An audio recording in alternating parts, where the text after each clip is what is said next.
What's going on, everybody? John Eric Pauli here with my MMA news, and today's guest is coming off a huge second round knockout win at UFC 287. Joined today by Steve Garcia. Steve, nice to see you again, man. Thanks for being here. Appreciate the time as always. Hey, thanks, brother. I appreciate you having me on the show, man. Yeah, man, no problem. It's always great having you on, and I'm really looking forward to today's conversation because this was such a great fight and a great performance for you because you get knocked down early, you're able to come back, get a knockdown later yourself, eventually getting a knockout victory. So we're going to get to all of that action in just a second, but let's just start here. Just how happy are you with that performance that you're able to get up off the canvas and turn the tide and get a big win like that? I mean, I think for me, I hold myself like I hold myself very accountable for everything that I do. And I was kind of upset the fact that I did get dropped. Nobody likes that, but handle the adversity, push. I think I made my coaches more happy because he's like, you know what, Steve, like that's as much as we don't like to see that, you know what, that shows that like you have potential to do anything. I can never count you out. And I was like, that's number one. Like I'll never quit on myself. So I think that was pretty cool. Out of a ranking out of 1 and 10, I'd say maybe like a 7.5, 8. Always happy with the finish, but like I said, I want that flawless. I feel like my Shea Super file was a little more happier, more the 9-ish, but this one right here, 7.5, 8, just because you know what, I shouldn't have been on my back for um that period of time, but we figured it out. Got back on our feet, did our thing. Yeah, definitely should be happy with that performance, that's for sure. Let's get into this action now here a little bit. So we'll start with round one. So he comes out and you can just tell it, he's big for the weight class. So he's bigger than you are, taller, looked longer. He comes out and he starts landing some shots. He rocks you with the big punch that sends you down to the canvas. What's going through your mind in that moment? And just take us through everything that happened with that. The one thing that I did know that he was going to be very, very strong. I thought I was going to be able to capitalize on my reach, but man, he floored me. He floored me pretty good, and it just took me like a few moments. But you know, I think luckily, like I trained very hard. I feel like I'm in good physical condition to compete and fight, and I was able to dust the cobwebs off probably within seconds, you know what I mean? And but and while I was down there, not to seem cocky or anything like that, I was just like, if that's the best he's got, this is gonna be a bad night for him because wait till I get back to my feet, it's gonna be a bad day. And sure enough, it kind of played out that way. I was able to kind of stall, make him very uncomfortable in many positions. Even when I was on my back, I was still hitting with like multiple strikes. Hopefully, if he postured up, I was going to get up to my feet. There was no way I was going to lose this fight. All right, so now round two only needed 36 seconds to get the win, so not a lot of time there. Just take us through that round and how you were able to put it on him so early like that. And then the body shot was absolutely perfect that you finished the fight with there. Was that something that you were working on in camp? Did you know that body shot was going to be there? Well, my coaches have been calling that out pretty much all camp because it's the way he stands. Like there was just a lot of arrows pointing to the body for this fight, and nobody's really tested him to the body. And so coming out, that was always the game plan against him. And I felt like I was able to kind of like use my jab pretty well to understand the range. And he stayed at distance, which kind of frustrated me just a little bit. And so I was like, all right, we're gonna start throwing some kicks because my hands aren't reaching him. And so when I was able to start letting my kicks go, now I felt like he kind of was in a little bit of a panic. And I was able to kind of like get a little bit closer. I think I threw a knee kind of like crossing in because I just didn't know if he was going to shoot or not.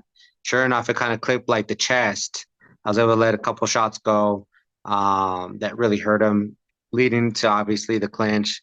Broke off in the clinch and I got him against the cage. I was able to really just kind of just put him in this like I don't want to say panic mode, but like he was in this like fight or flight mode, and I was able to, obviously seeing the body shots.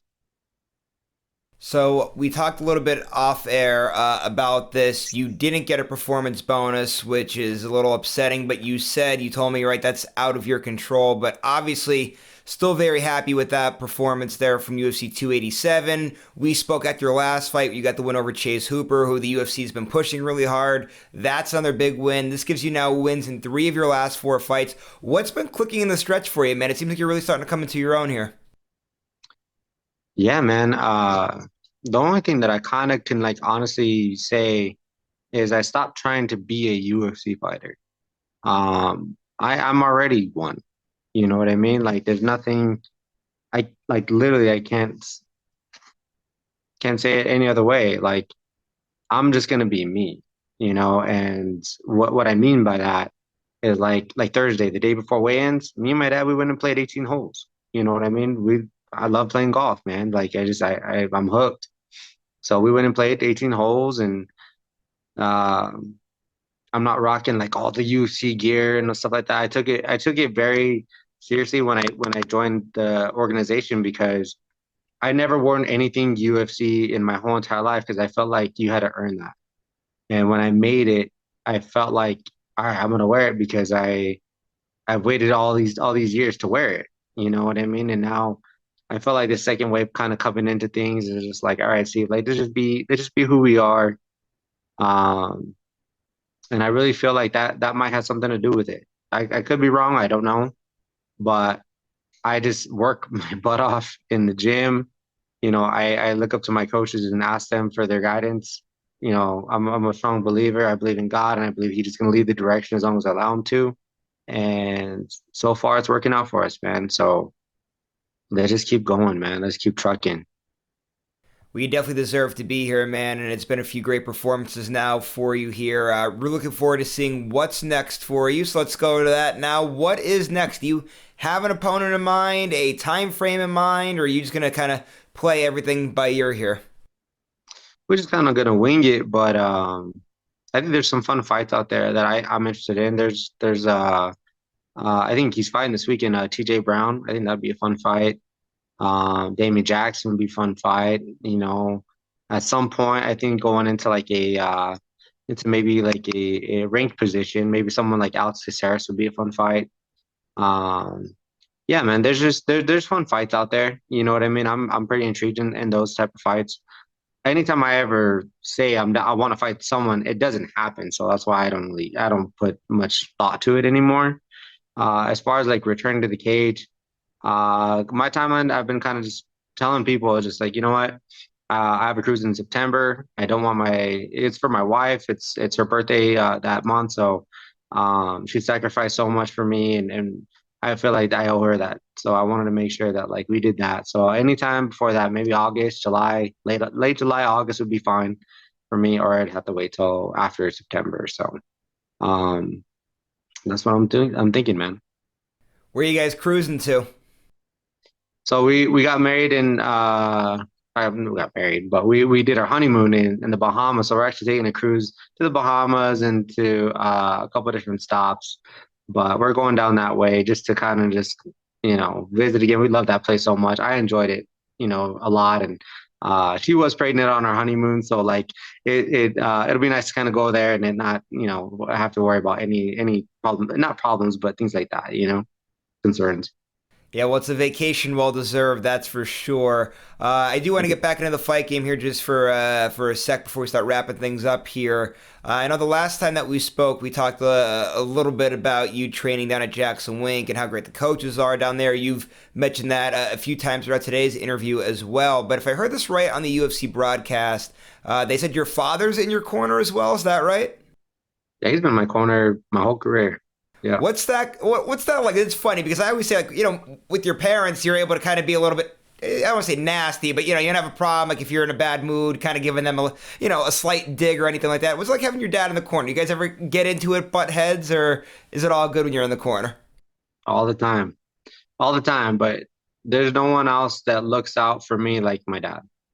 My dad always has my best interest at heart, so and I can trust his his word, and I know, and I mean, he's a businessman himself. He had his own company for 30 years, and they recently just sold it.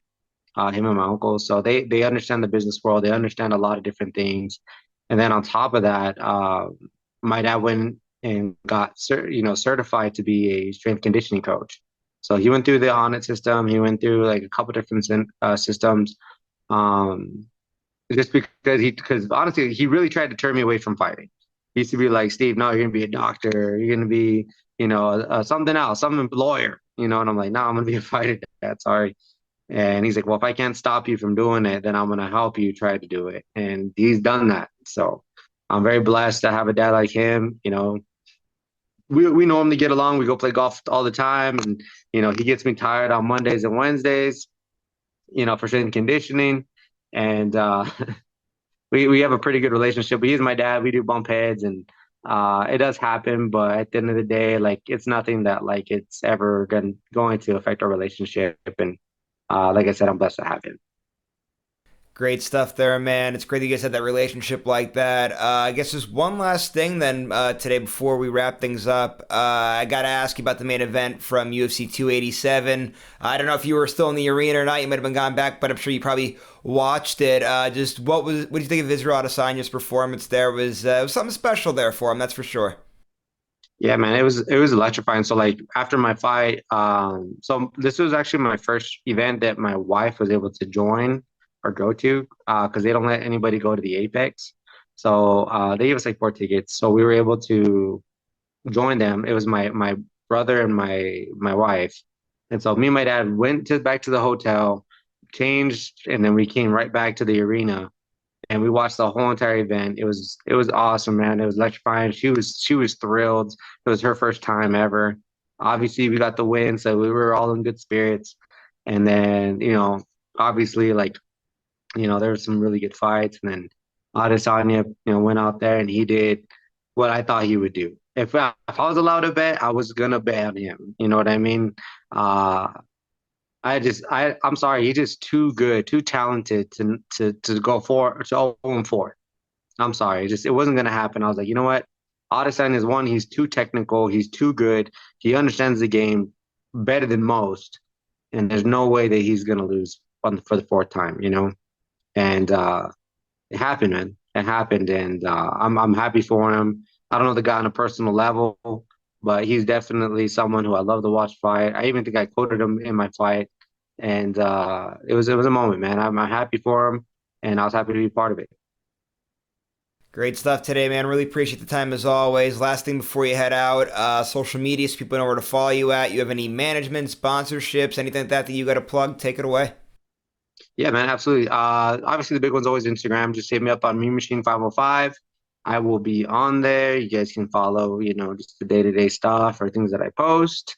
I have a Facebook too, just Steve Garcia. You'll see me on there, and that's pretty much it. I just kind of got like a TikTok just recently, so that's kind of a thing.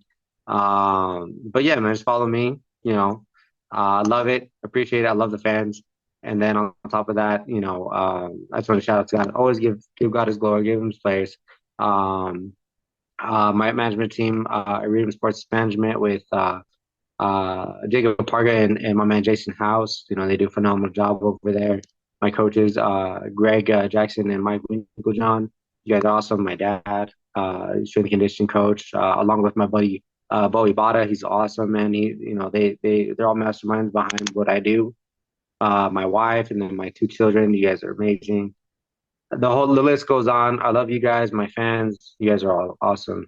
Love you guys so much.